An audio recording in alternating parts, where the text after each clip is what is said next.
I got 30 college credits for about $600. And Wow. that's why that's how I lowered expenses. There are many more things after that. That was just the first 30 credits of a whole degree.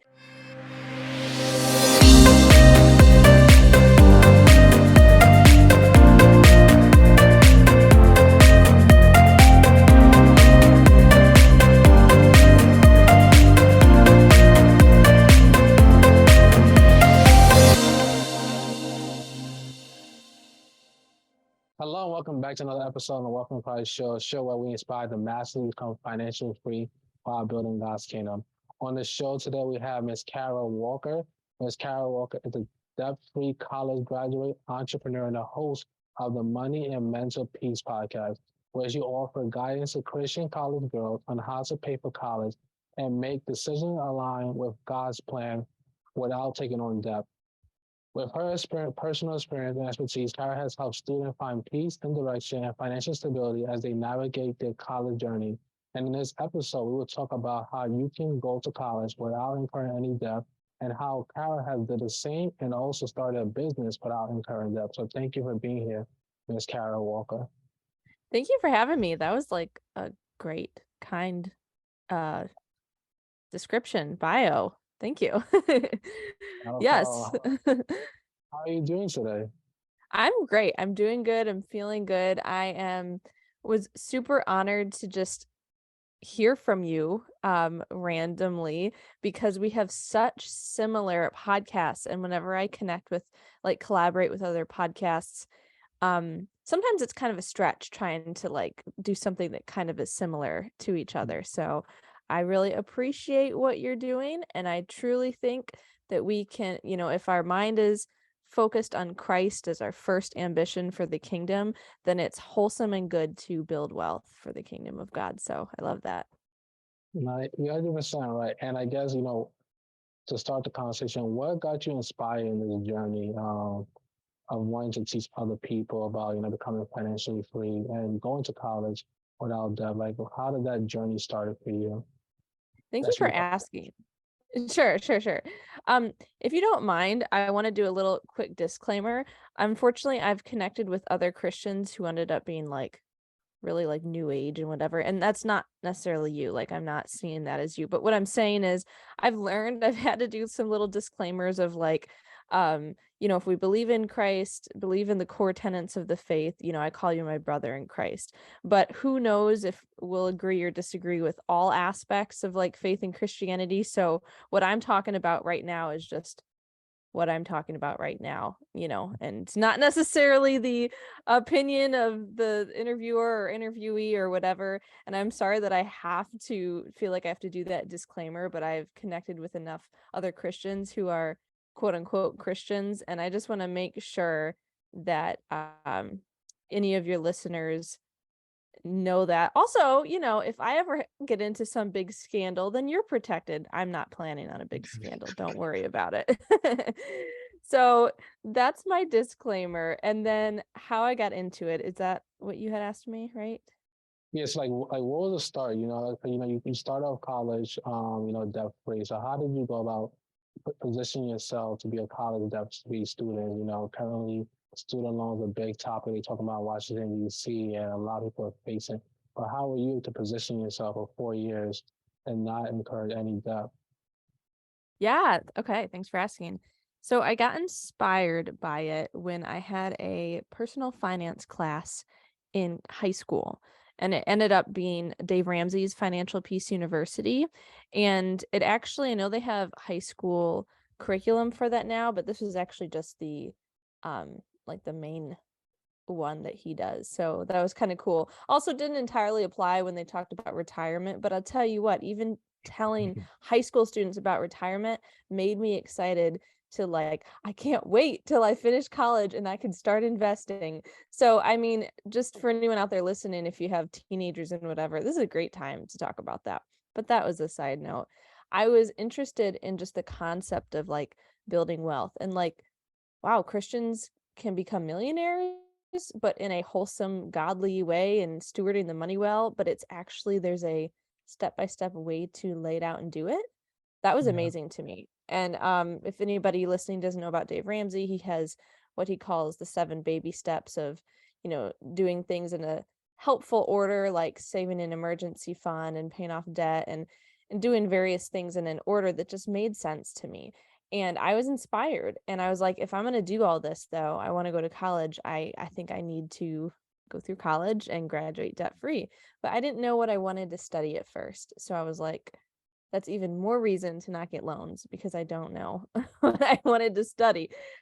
So I'll be honest, my the main reason, it's a bit abstract, that I graduated from college debt free is because I didn't get loans. I mean, that's not abstract, that's practical. And I know that's kind of like a vague answer, but I just didn't get loans.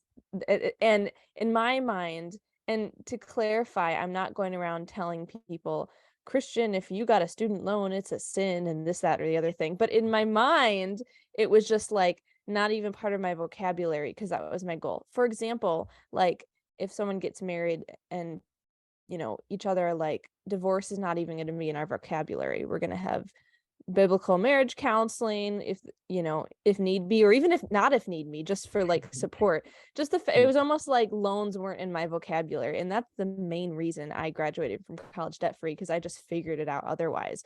But of course I can go step by step into it. I didn't know if you wanted me to do that now, or had You any could other. definitely go, you could definitely go into step by step, on how you made sure that you wasn't going to take out loans. Like, how did you go about picking the college?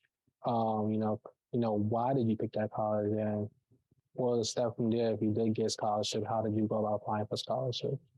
Yeah, sure, thank you.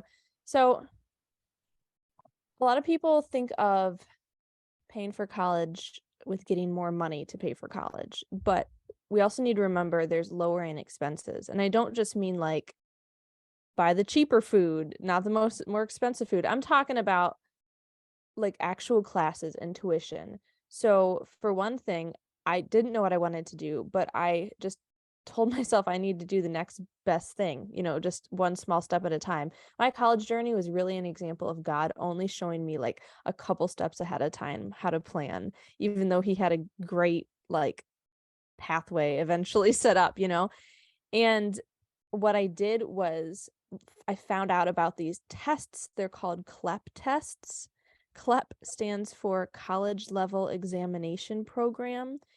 And basically, you can test out of classes if you already know the content. So I would pay, it was about $100 to take the test. At that point, that may be changing in the future. I don't know. But at that point, it was $100. See, I always have to cover my back.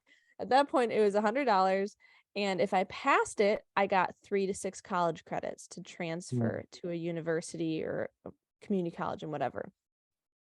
Side note, you got to make sure these tests and actually transferring credits. So I had about maybe 4 or 5 nearby schools that I was kind of interested in, and I would test out of classes that I knew they all or most of them accepted. And even if like I tested out of a couple that didn't pass or weren't accepted, and it wasn't a stressor. It was like I had only paid $100 for it to get literally a few of my tests that I tested out of got me 6 college credits for the $100. So like that's when I went to my university, like one college class was like $1,500. And that was a public school, which, private schools are more expensive. So that was how I started. And to clarify, if people are like, well, I don't know that stuff ahead of time, I didn't either. And I actually had a friend who wasn't quite doing school. Well, she was doing school, but she wanted to do similar things with me. So we actually found study guides online. They're literal CLEP test study guides online. And we just studied together every week. And then we'd go take the test together and we'd go out for lunch after. And the cool thing is the test tells you immediately after if you passed or not. And because it's pass or fail, you're not getting a specific GPA for this. So you're just able to pass it and proceed onward. I got 30 college credits for about $600. And Wow. why. That's how I lowered expenses. There are many more things after that. That was just the first 30 credits of a whole degree. But just for anyone listening, there are so many other ways to do this. And since doing this, I have learned about like other companies, another company that will actually, if you use their study guides, will reimburse you for the test. So there are some students that are getting a year or two of college for free by just testing out of them. And if they pass, they get reimbursed. Basically, people don't know this. And No, that's part of my podcast why I talk about it. What were you going to say? no, I say you're 100% right. You have me thinking back when I was in college, because I learned about this, geez, my junior year. So it didn't really make sense for me to be testing out of classes in my junior, at least for me, it didn't make sense. And I was just like, if I knew that you could test out classes or you can show like certain grades from high school, which can exempt you from taking some of the classes you already took in high school, that's save you time and also save you money. And I feel like that's very important because a lot of people don't know that. A lot of people think they have to go to college and take 120 credits and take out student loans and they don't get scholarships. So yeah, so I definitely appreciate you talking about that. But real quick before we continue this conversation about after you got the 30 credits, I want to go back to the class that you took in high school and why that is important for, high school graduates, those who are about to graduate this upcoming year, to like take initiative, and be intentional about learning about finance. And like, why is it important for people to learn about finance? Because oftentimes people like to wait till they graduate college and to learn about all these different terms out there. And so we get caught in this rat race. Absolutely. There are many different answers to that, but a very fun one that I like to answer for that is compound interest. If somebody knows how to handle their money and can start investing early, I'm sure you know this, but just for anyone listening, compound interest is the aspect of I invest $10 and within the next year, let's say I earn $1 in interest. So then that's 10% interest. In the future year, you're earning 10% interest on that $11 and then 10% interest on 12, 13, 15, 20. It's not always 10%. This is just a very general example. But when I found out about, like, honestly, compound interest is like the eighth wonder of the world, pretty much. I was like, if I could start investing by 25, that was my goal. I, I could invest $10,000 and leave it in forever and never put any more money in and be a millionaire. Well, by like 90. Let me clarify. I'm going to put more money in hopefully than that much. But what I'm just saying is the the importance of learning that young and instead of later when someone's looking at retirement and like how much I could have invested ahead of time. And also to clarify, it's not all about investing because I do see the importance of like finishing college first and all the things. But I think it's the inspiration, it's the excitement. Like what other 16-year-old was out there talking I was listening to podcasts about retirement because I was so excited how this could work. And also just the practicality if you're listening and you're like, yeah, that's not motivating to me or wouldn't be to my kids. The budgeting aspect of it, learning where your money is amazing. It's such my podcast is called Money and Mental Peace, and it gives such a peace when you tell your money where to go instead of wondering where it went.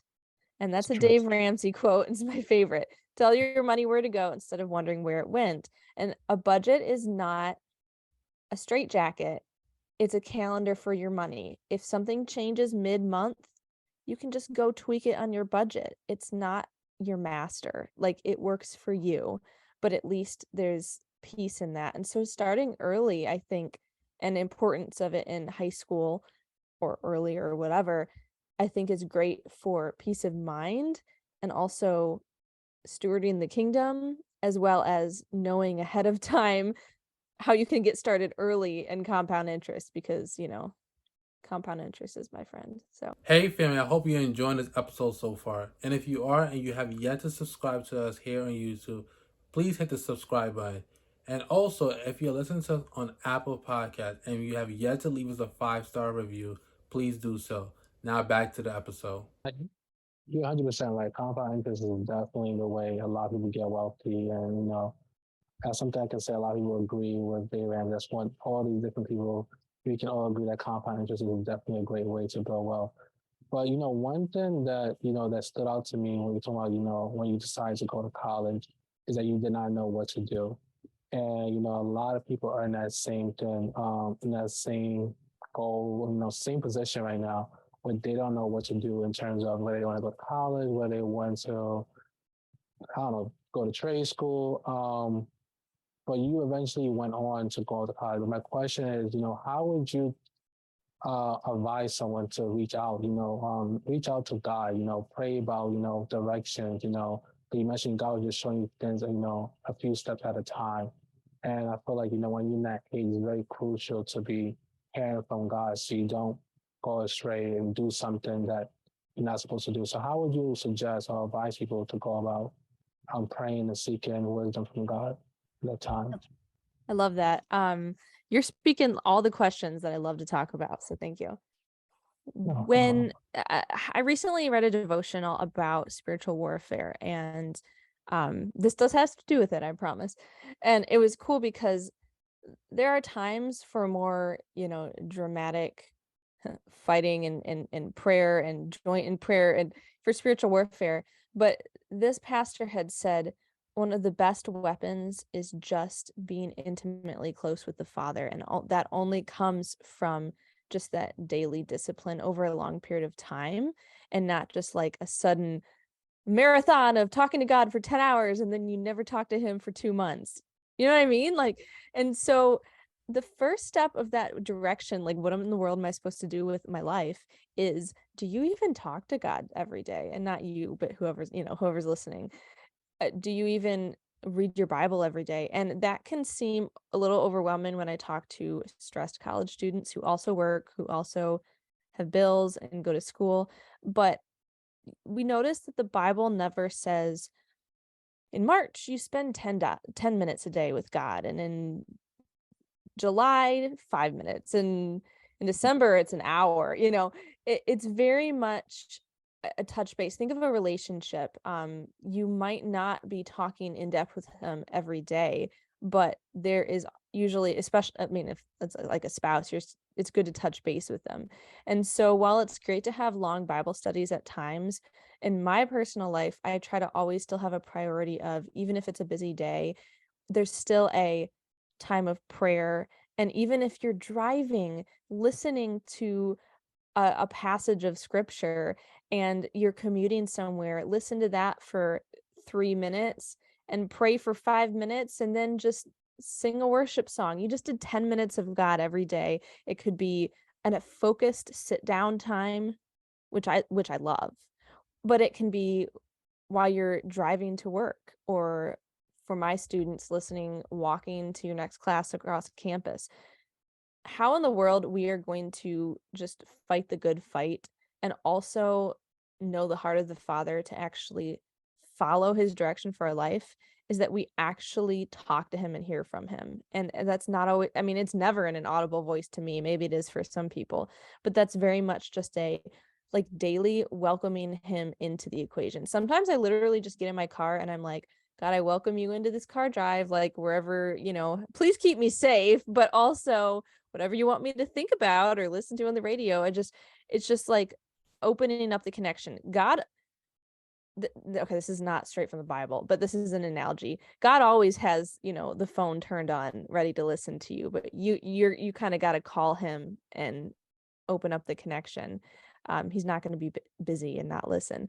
And so I think just that foundation is what I learned how to do in high school and built upon it, because honestly, throughout college and through starting my business, I want to say about weekly, I'm like, I have no idea if this is what I'm supposed to be doing right now. Like I think it is, like it seems good. Like I'm not feeling like Jonah, like I'm turning the opposite way that I'm supposed to be going. That's also a PSA to anyone listening. If you know you should be doing something and you're doing the opposite, then you you know which way to go. But most of the time my decisions were like, I think this is good.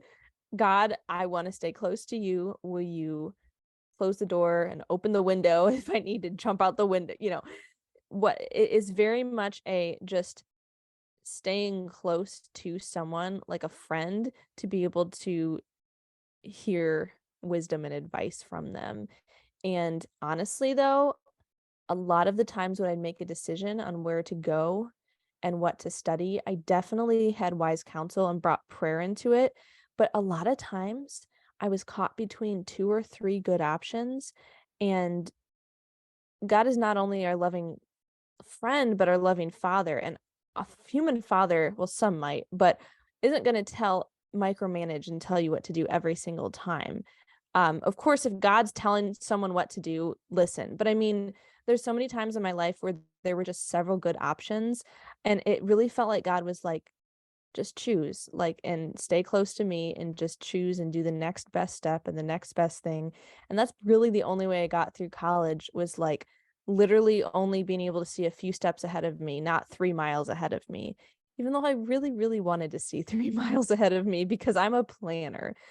This is not, you might be listening and being like, well, that's easy for you, Kara. No, it was very anxiety like inducing. And I so much had to, it was almost like I was blind and having to hold on to someone and take a step and be like, I think this is the right way to go. But as long as I was holding on to him and praying through it and seeking wise counsel, a lot of times there was times that I just needed to make a decision with the brain God gave me. And then as I walk into that decision, ask him to like retweak or readjust where I'm going if need be. But of course, if you know what you should be doing and you're doing the opposite, then you know what to choose. Um, I think I went off on a tangent. Was that the answer to your question? You definitely answered my question. The one thing I like that you mentioned about that I gather from this whole thing is about being intentional about inviting God, in your journey of life. I like the Bible app, kind of took me to a Bible app where they have like this 5 minutes, verse of the day, and they have somebody explain the verse, and they have like a little prayer for you. So like it makes it very easy to, even though you may get busy with the different things you may need to do, it's very easy to just play it, listen to it, meditate on the word throughout the day and repeat it. And it's not like you said, when you talk about relationships, think of it like a roller coaster. Sometimes everything is really good. As you and God is buddy buddy, but there's sometimes where it's just like God is taking control of my day, and you go about your day. I'm praying that He guides you every step, and I feel like that's very realistic and very practical of of what Christianity is. Not every day you're going to be on fire for Christ, as much as we pray that we are, but it's just the reality of us being as human. So I definitely appreciate you sharing that. And for those who are listening, I hope you guys, actually take this action, actually set some time out to read your Bible verse, just start off little and then build over time, going back to compound interest. Like you build like your habits, going to the gym, like it builds that way. Oh, I love that. It could be a spiritual compound interest. Yes, indeed. Because it's easy to say that, or somebody to say she's gonna read the whole Bible. And for me personally, I'd rather read a verse, meditate on a verse, or study a verse than read a whole chapter or something, not understanding anything. And I feel like that's what people should want. They should look for quality over quantity. And that's what we need in this Christian faith. Um, so kind of to switch gears, in regards to your college, you got the 30 credit, taking a test. How did you go from paying like to the function the main 90 credit or finance the main 90 credit? Cool. Yes. Honestly, lots of prayer. But one of those things where it was very much God only opening the next steps up to me when it was time, it felt like. So after those credits, I was like, I still don't know 100% what I want to do, but if I could get an associate's degree, it would feel like a confident, like kind of, tie the knot on something that I put a bow on it. I had a certain degree and see what I want to do from there. So that became my goal because it was the next thing that I could do. And I really like our local community college. Also, it's just like really quality and has a lot of great opportunities and programs. So anyone listening, don't disregard your community college. I actually had it felt like I had more of a rigorous education at community than when I went to my university. That could be different people's experiences, but just that is what I went to next. And thankfully I had, scouted out that I could transfer a lot of my credits there, or pretty much all the club credits. And I heard about from a lady at our church that they have a choir scholarship. Now they have a variety of scholarships there. Community colleges have some good scholarships, so check them out.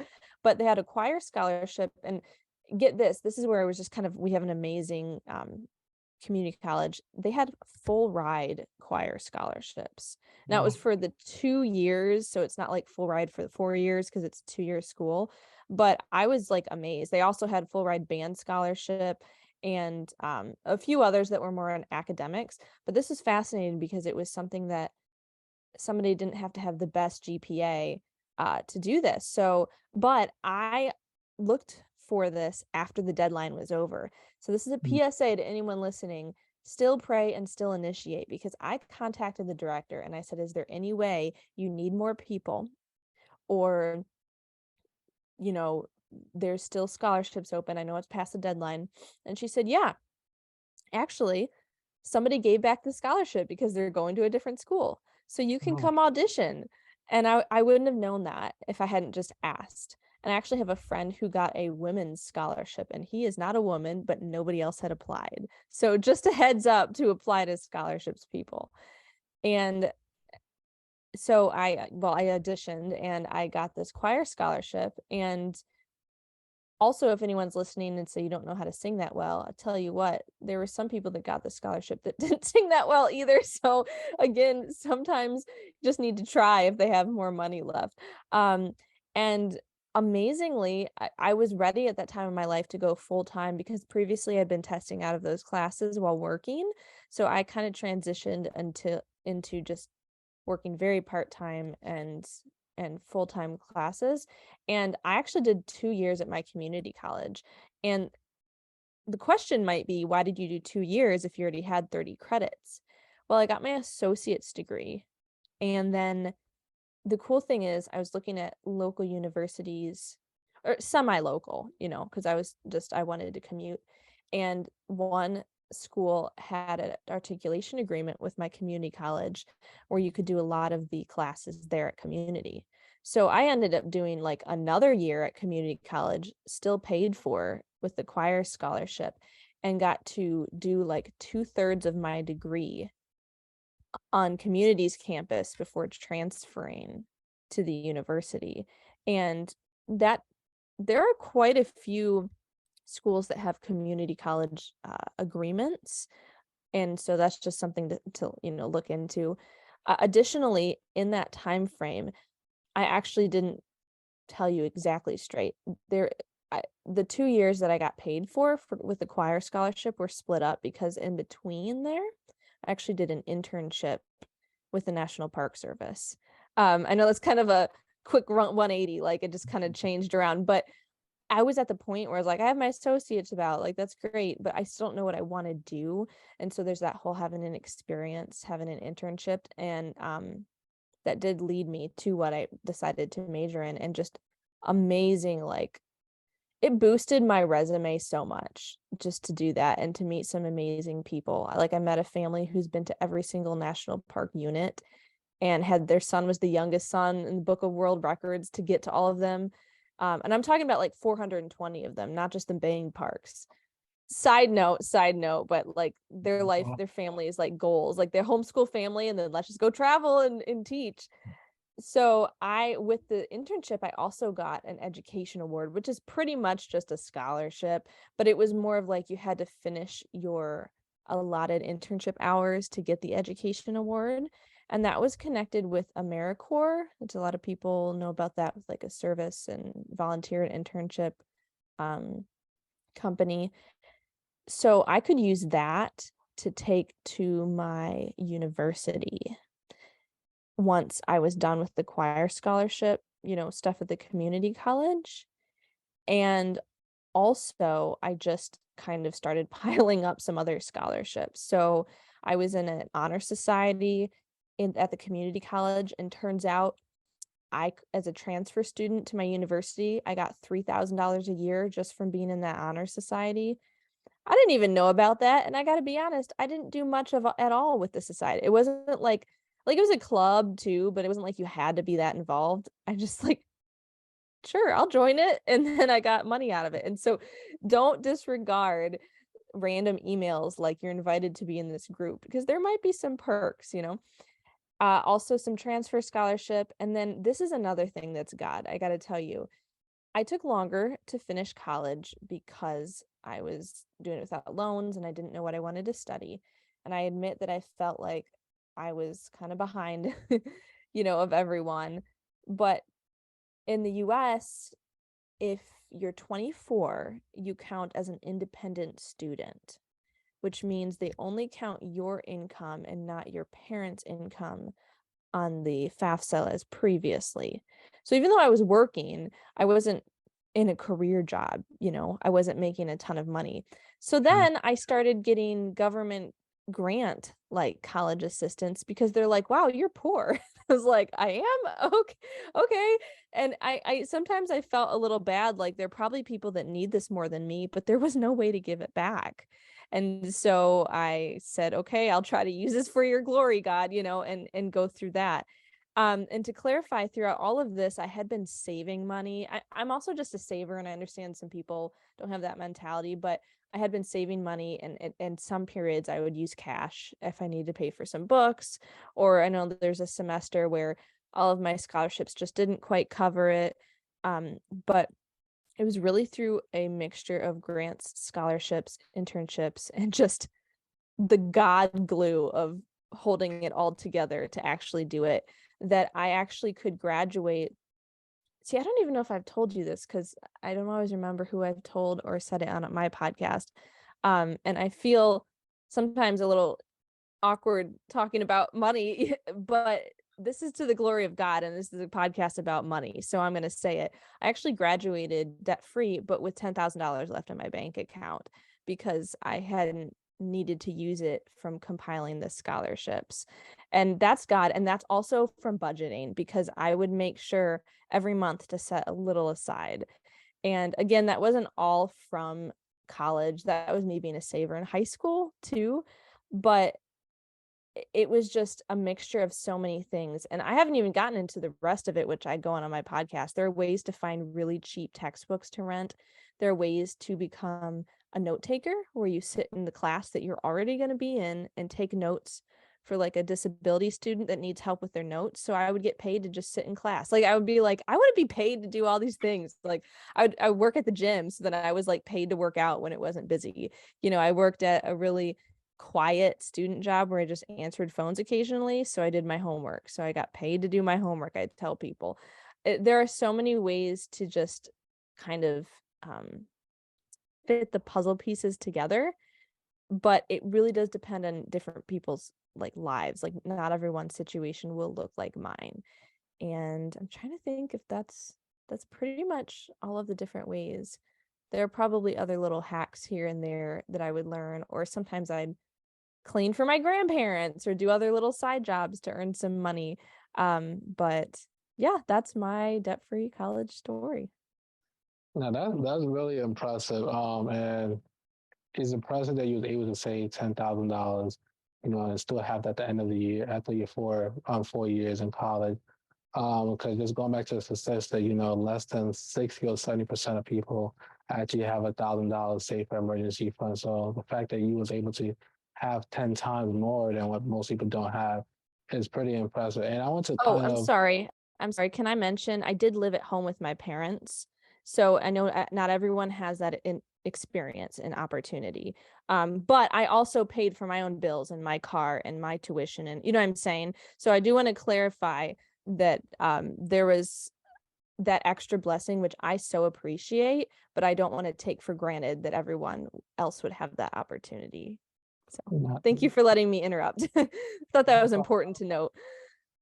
Um, that not a problem. And I want to ask, what are some like hacks that people, or actually, let me start with this.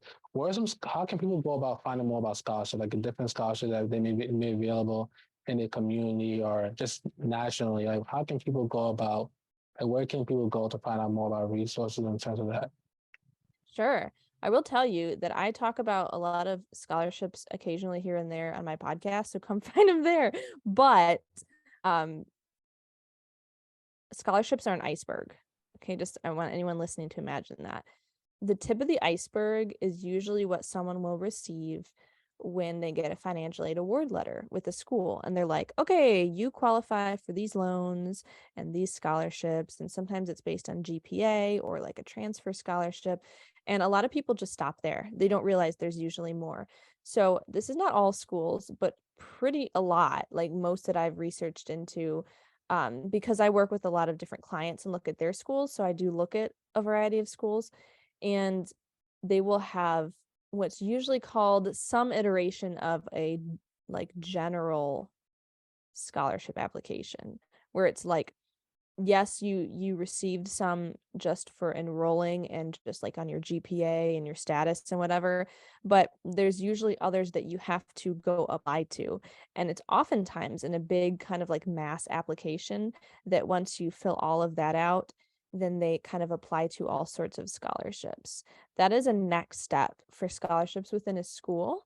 And then further, a lot of people also don't know that if you're already a student, like you've been a student for a year or two, you're counted as a current student, not a new one. And a lot of new opportunities and scholarships open for current students. So it's like you have to relook another year.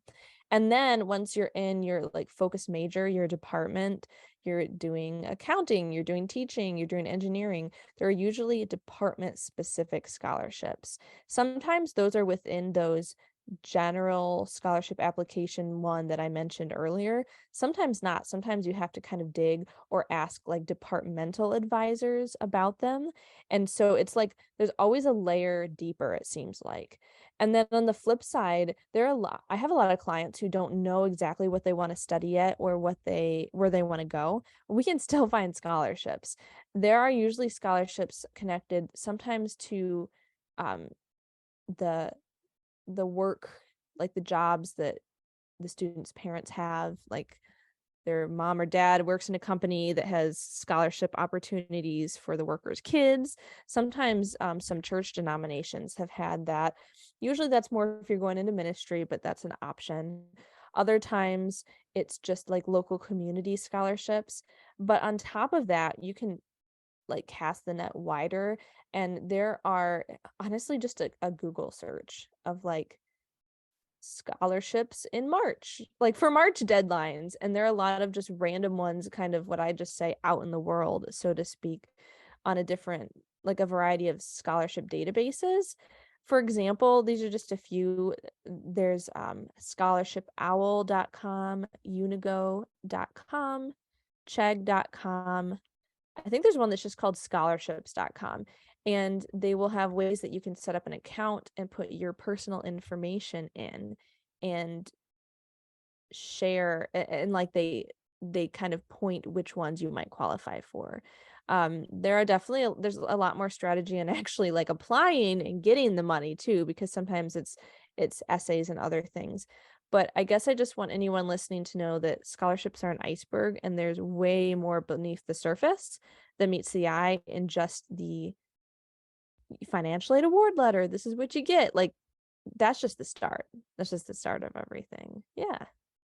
Like, you're 100% right on that. And that's a lot of things that I had to learn, like after a while, I have got like all the different layers of scholarship, like you mentioned, they have scholarship in the department, which is very true. For those men that went to Medgar College, and they had like scholarship, like, if you were made on the presidential list or, you made an honor roll. And I can relate to you in regards to, staying at home for college, looking at, I think that's very important for people to look at, look at the opportunity of staying at home. Like, I know may not be the situation for everybody, but if it's possible, that's definitely a great way to save money on scholarship, then trying to go away and live this life for freedom that we all desire, being up in the house. So thank you for sharing that. I want to kind of like add on, like, what are some hacks? You mentioned, you took some notes for some students. So what are some other hacks that we can look into while in college to help pay and offload the expense? Other hacks are finding a student job, meaning it's in like the student, um, for us it was called Handshake. I don't know why, if that just makes it sound like a job, but it was like it was like Indeed.com for students at the school. There were places that you could, they needed just a student assistant. There are some that are student assistants that are like really busy. They're assisting for professors. They're doing even project planning for like different departments. But I purposefully tried to find one where it was just, we need someone to answer the phones and transfer people. Like, I had to find those. I interviewed a few different places, and I also asked, like, what's a typical day or, work shift. And as they would tell me, I didn't purposely say, I hope I can do homework while I sit here. Well, they would tell me what a normal day is like. It would help me decide. And I would be looking for positions. They're usually, minimum wage, but where I could not be super busy and do my homework while I'm sitting there. There were other options, for note taking with disability services. There's some students that might need help getting all the notes down, and I already am like a voracious note taker. So I was like, I might as well get paid to sit in class and take my own notes. And usually there's like a carbon copy you can rip off in the back to give to the other student, or whichever, or copy it or something like that. And another note, there are other things I kind of covered over as I was trying to get to the meat of what I explained. But for example, I became a writing fellow, which basically just is writing tutor. Not sure why they called us that, but I didn't get paid for that, but you got a class for free. So that was an extra perk. And because that was while I was at my community college, I already had classes paid for from that choir scholarship. So they gave me a gift card to the bookstore. So I basically had tuition paid for, and then I'd have my bookstore credit.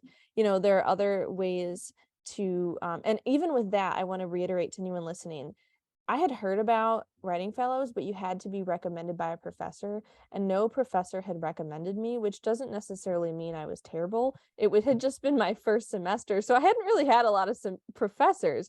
So I literally went to a professor and asked him to recommend me, and he's like, sure. So there are times where we can just ask for things and see if it'll work. Other instances, like some of those websites I had mentioned, like Chegg.com, also on Amazon.com, you can rent textbooks. My calculus textbook was $300. I rented it for a semester for $50.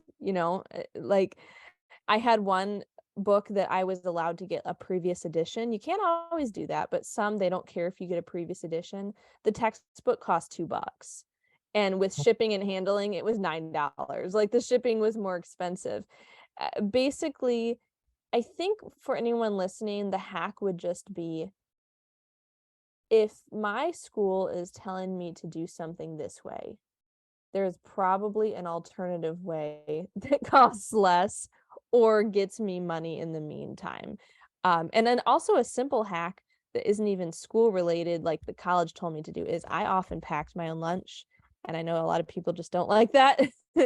But I was like, I don't want to pay for it. But then I did have fun. I usually had some fun money, and I'd like buy something from a vending machine here and there. And like, I'm a saver, but like, if I have it in my budget to spend some, I think that's important too. It's nice to have fun and buy some food, but I would bring most all my own food. I think over my college journey, that saved me hundreds of dollars. Like, food is expensive, especially on campus. And with that hundreds of dollars, I probably bought all my books. So that's another hack to, um, bring your own food. I think, is that what you meant for different hacks and such? You're definitely right. You got me like wishing that, if I could have went back in time and just hear some of these advice that you're giving to my listeners and viewers, because these are definitely great hacks. Just by bringing food to school, you save $10 a meal prep, and that's an easy way to start meal prep. You don't have to wait to get a six-figure job or something to start meal prep. And just going back to, I feel like we keep circling around this like compound interest. Like as you do these different things, it benefits you long term. Like, whether it's able to save $10,000, whether it's able to get books for a cheaper thing, like it's all compounding, your wage becoming financially free. And I realize sometimes people think that becoming financially free is like you do one thing and boom, God answer your prayer, you're financially, but it's different steps, different actions that you have to be intentional about in order to become financially free. And being that said, I want to kind of switch gears a bit. Once you graduate, how did you go about starting your podcast? What inspired you to start your podcast, Money, Mentor, and Peace podcast? I tell you what, I actually didn't start it right away, but I did start a business right away, and it led into that. So last semester, I called it my senior semester because I graduated in December, so I didn't have a full senior year. But that summer before, I had a full-time internship, not the National Park Service one, a different one. And it was fine. And honestly, she wanted to hire me after graduation, which was a great honor to be like, oh, I might have a job right after. But I was praying and I was like, I don't want to work for someone else's dreams. Like I just had some of my own ideas and dreams. But I was like, but wait, God, I'm sorry. I want it to be your dreams. But I still have these dreams and ideas. And I was like, but what can I do? I remember actually kneeling, and I don't always kneel when I pray, but sometimes I do, and it feels like extra like authentic. I don't know. And because you can pray anywhere, right? But I was kneeling, I was like, I don't what would I know how to do? What can I do to not have to get a full-time job after college? And also they say, like, think of what you already know how to do. They being, I don't know, business or career mentors, or I don't know, just people you hear online. And I was Yeah. like, well, I know how to find scholarships. Like I could find probably a certain number of scholarships in an hour or two that could take people a few days to look through. And I was like, I wonder if people would hire me to do that. So after college, I graduated. That next month in January, I started investing in my Roth IRA because I don't have a 401k because I don't have an official like company I'm with. And then I started my business, and I could start it debt free because it was simply I needed my laptop, which I already had, and Wi-Fi. And even if the home Wi-Fi wasn't working, I could go to the library. And I started just advertising word of mouth and like on social media about finding scholarships for people, but they had to apply for them. Like I can't legally go apply for scholarships in their name. And so as I did that, I actually had clients, and like they would tell people and their friends, and one person reached out to me and was like, I found you in a Facebook group. And I'm like, I'm not even in that Facebook group, but okay. And it was a great like next step in God's direction and all of that. But I tell you what, it wasn't necessarily what I wanted to do my whole life. Like I'm happy to help people, but I would hear that a lot of times people wouldn't get them, or honestly they wouldn't even take the time to apply for them, and I can't make them do that. I would have rather helped people more, or seen like the ending to the story, or you know what I mean, something like that. And I got connected with this podcast lady, Stephanie Gass. If anyone, Gass, I know Gass, different, interesting last name, but if anyone wants to start a podcast, please go follow the Stephanie Gass show. And I learned how much a business can be grown through podcast, even just like without social media and all the annoying like follow-ups we feel like we have to do with clients, where you're putting out good content and utilizing good SEO for when people search for things and search for their problems or solutions, your podcast can pull up. And so I, I just, it was amazing, that opportunity and time to do that. that I started the podcast and kind of just went from there. I guess that sounds a little anticlimactic, but through that I learned how to not just find student scholarships, but create an online course that students can go through to step by step. It's like scholarship is like I was giving them a fish, but the course is like I teach them how to fish, how to Yeah. find scholarships for themselves, and grants, and even just like visually, a podcast is auditory, but even just like visually to show people like this is what you click on and this is where you find scholarships and this is how you um write out your budget and all the things. And so it kind of was an evolution, and it's not done, because I still want to learn how to better help people and connect with people. And I also appreciate God's help with graduating with some money left over, because I there was no down payment to start this business. Well, Yeah. actually, I think I paid to start an LLC, but like that was it. But later on, I was able to invest some money in a coach to build my podcast better.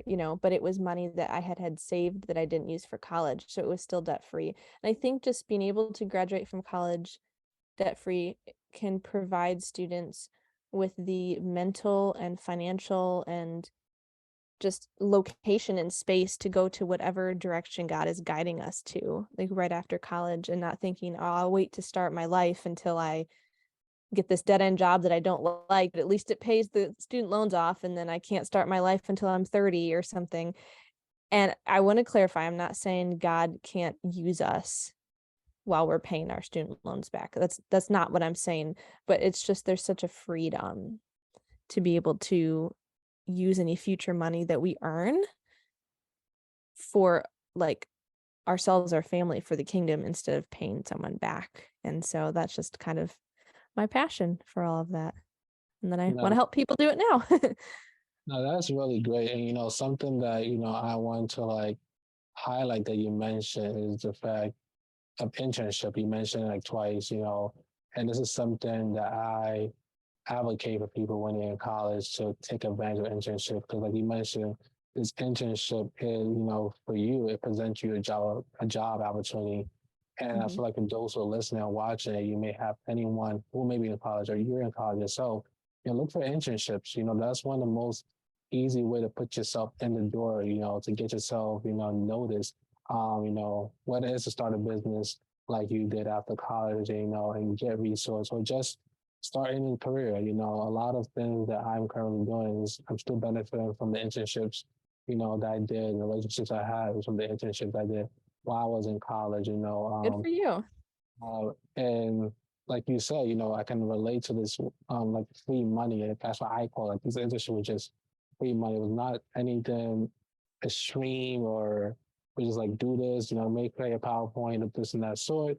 Then you get full like some kind of money. It's just you can go and manage yourself, but at the end of the day, it gives you a lot of opportunity. So for anyone listening, it's definitely important to definitely tap in um to the different internships that you may have. It's important to take advantage of the internships that you may have in the college. And being that said, I went to like actually like worse. You could speak to somebody right now who maybe listens to the show, who may be contemplating, and they already have some student loan debt. Like you mentioned, God is not canceling you out. God is not like, oh my gosh, you have that. Like, what would you say to encourage that person to, quickly address the issue, or quickly find a solution to handle the debt so it doesn't become overwhelming? Because oftentimes that's what usually happens. You have a lot of student loan debt, they get this dead end job, and it just a cycle of things start to happen. So what would you say to someone who's in college right now and may have some student loan debt? Yeah. So I'm just going to kind of be a broken record and reiterate some things I already said. First of all, before even any money stuff, like, are you listening? Are you having time with God every day? 5 minutes on that Bible app, just like welcoming him in. There's opportunities, there's a new perspective shift. There's, instead of feeling bogged down by it, be inspired, to pay off the debt and whatnot. Or if not, if you're really stressed about it, like tell him about it. God is a loving father that wants to hear about it and talk about it. And Like that would be a first step. But then I can't reiterate enough how amazing it is to have a budget. And I'm one of those nerdy people who I'm like, yay, I get to go look over my budget. But because I have it pretty much established, it can take sometimes it might take 20 minutes. Oftentimes it's like 5 minutes in a week to see if like, oh, is everything on track? Okay, I'm good. Again, it's not a straitjacket. If something changes mid-month, you just make sure it's written down and allotted for. But that is a step. I have a few more like stronger steps on that, but like that is a foundation, because let's say you earn more money, but then you start buying more food or eating out more or whatever, you're like going to be like, where'd my money go? Yeah. So just having it, and if you don't like the word budget, it's a money calendar. It's just where in the world is it going? Like if you had a friend, oh no, let me say it like this. If you were like planning on just doing laundry tonight, but a friend that you haven't seen in 10 years is going to be in town for one night, you're going to like not do laundry and go see that friend. There's a time to change your calendar, and there's a time to change your money calendar or your budget. Like it's fine just to know where it is, know where all the money's going. And with it being able to do that, there's following in my opinion, Dave Ramsey's baby steps, which are once you have that established, you know where your four walls are, which are that you make sure you have enough food, make sure you have transportation to get to work, make sure you have clothing, and make sure you have shelter. And that doesn't mean extra luxury items, but it's like that's where you start the budget with. And then on top of that, as you have bits of discretionary income, the first baby step is to save a $1,000 emergency fund. Like you mentioned, so many people don't have coverage for $1,000. So while you're doing this, there's paying on the minimums, right, of your student loans. Like I'm not saying stop paying, but like there's paying on the minimums while you're cushioning yourself with $1,000 emergency fund, is my opinion, because then you'll have such peace of mind. You'll have a safety net. You'll have all of this to fall back on. If the car breaks down, it's not debilitating blow. It's just an annoying bee sting because you have an emergency fund. After that is established, you can start using any discretionary funds to start paying off your loans faster and faster, adding some more money toward it. And then there are more steps after that, but those are kind of the getting debt paid off. On top of that, there's remember with paying for college, there's two aspects. There's getting more money and there's lowering expenses. Getting more money could be a different job or a side job or whatever. Lowering expenses could honestly be stopping those streaming services that you never watch anymore and is taking a total of $20 a month. It might only be $20, but that's $240 for the whole year, you know. Now anything else like aggressive, it's not really my area of expertise, but there has been some student loan forgiveness aspects. There have been some jobs that, like, if you're a teacher and you work in like an at-risk location that they need a lot of teachers in, oftentimes it's like if you work there for 5 years, you could get loans paid off. Like there are some different opportunities like that that's more aggressive. But I think I would say even if someone took those opportunities, which are great, what if you still don't know how to budget your money and you find yourself a year later in debt again? Like that's why a foundation is having that money calendar, having an emergency fund saved for peace of mind. And then on top of that, trying to, vigorously pay off debt, and also dream of the future when you don't have a car payment, when you don't have a mortgage payment even. What would you be doing with this money? Like, we are encouraged to dream. Dreaming is not unchristian. It's the creative mind that God has given us, but just always making sure to hold his hand and welcome him into the equation as you're planning this out. I would say those are points for paying back loans and all the things. No, that's really some great advice. And as you were speaking, my mind kind of went back to when I was in college in regards to like I know a lot of people who started off with a given degree, like let's say biology, and halfway through their college journey, they I don't know the guy showed them something different, or they had like a revelation, or they had a change of mind, and they go and start pursuing accounting. And I know from that, that results in debt being like, having to take out debt because, the scholarship may run out, the grant you may run out. And, I want to like, how can people avoid that? I feel like a lot of people go through that and, I don't know the statistics, but I know a lot of people, they go to this college degree and most of them don't use it. Looking, I think it was last week, CNBC came up with like 5 degrees that are basically worthless because of the job market or the employment, like the career earning is like very low. And as a result, you have to go back to school and incur debt. So I don't know, do you have any advice for people to avoid kind of situation? Yeah. Well, first off, if that's already happened to you, give yourself grace. Like turn the pressure off. If you switched your degree mid college, you still needed to take those general prerequisites at the beginning and you got them down. So good job. Like, don't kill yourself over it. Also, most anything in life is trying something to see if you like it or if it's a good fit for you and then readjusting. And you're not alone. I do not know what current stats are, but there have been stats on like a majority or at least half or so. Don't quote me on it. I'd have to go look at the sources of college students changing their degrees several times within, their college journey. So the first step is not feeling bad about it because you are entirely normal. Like that is happening so much.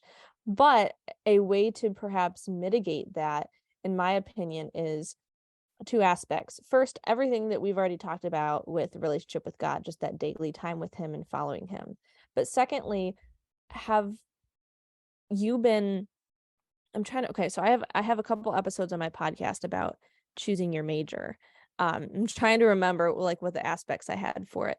I think it was something like that relationship with God is first and foremost, but then not just like declaring a major because you think it sounds fun, but have you actually done some research on it on like future job growth and like income stats? Have you actually gone and shadowed someone in there? Have you asked wise counsel from people who have that degree? And one of my favorite that I think a lot of people forget to do is, can you interview your friends and family about you? What I mean is asking them, what do you think I'm good at? Mm. What could you see me doing in the future? And what are my strengths? Probably if you have more than 3 questions, they won't want to take the time to do it. I mean, not that they don't love you, they're just busy, right? I'm just mean, you don't always want to have someone send you 20 questions and you're like, oh, okay. Just I started doing that, would text my friends and then I'd say, I would like to do that for you as well. And I would do it back to them and they'd be like, oh my goodness, like you see that about me? I didn't even know. And also the fact that it's like a give and take, that really helped because it can show that maybe a variety of people around you see that you're really good at teaching, or you have a very analytical brain, or you just are so good at math, or even that they would just see you traveling overseas as a missionary. I don't know. And that doesn't mean that if people say they see you as things, those are exactly what you're going to do. We're not doing peer pressure here. We're doing gathering data. Have you researched the area you're looking into? But have you also researched yourself? You know, what do you like and dislike? What could you do if money wasn't an issue? If you got the same amount of money, no matter what job you did, what job would you want to do? And what do other people see you as, and your positive qualities to help you choose? And then, even if you're not 100% sure, I would say if you can just not get loans, then even if you change or don't even go back to college, it's no skin off your nose. Is that the phrase? Skin off your back, whatever. Like, you're not in debt, beholden to somebody. You tried something and you learned stuff. You learned Yeah. about yourself. And even if you get a degree in one area and then become an entrepreneur and like never work in teaching, like end up going and creating some business, college was not a waste. It taught you life skills. It taught you responsibility. It probably gave you friends. It helped you have an education. A lot of jobs out there even just ask that you have a bachelor's degree and they don't even care what it's in. Not always. I mean, if you're going to be a Mhm. nurse, you have to have a nursing degree, right? But there are some places that just want to know that you got a degree. So don't beat yourself up. What you learned was what you learned for that season of life and was a stepping stone. And research the careers, research yourself, and also try to graduate debt free, because then you feel more freedom to quit college or change a degree or whatever, and you're not beholden to anyone. You've just been walking step by step in life, holding God's hand, asking him to direct you. And a mistake, like, what do we learn as kids? A mistake is a way of growing, to not beat yourself up for it. So yeah, I think that would be a good choice. That's definitely some great advice. And one thing I do like that you keep going back to is just going back to God. Making sure that you align yourself with God. And I want to ask, finish off this with the interview. Like, how has your faith helped you in this journey? From college to where you are in business. And what you plan for yourself in the future. How has your faith helped you and Christ has helped you so far? It's helped anything ever happen in the history of the world. It says, or my life, history of my life, faith provides, well, let me clarify. Faith is really faith in community, to find some good support and friends and to motivate you, and also just share one another's burdens. So that's a great plus. That's a hack for college I didn't bring up, but that's a really good support. But faith has allowed me to seek wise counsel, to ask for God's guidance, and to be led by the Holy Spirit. Faith has allowed me to connect with people who suggested scholarships. Like, I found out about the choir scholarship that was full ride from someone in our church. Faith in God has provided just his relationship with his presence, with joy and peace and some reassurance when I've been stressed or anxious. And honestly, it just gives us more of a purpose. Like, it's as I went through a phase learning a lot more of like the theology of heaven and like what's written in the Bible about heaven. And to clarify, a lot of things that people say about heaven have been their opinions or ideas, and it's not literally written that you'll be flying in clouds all day.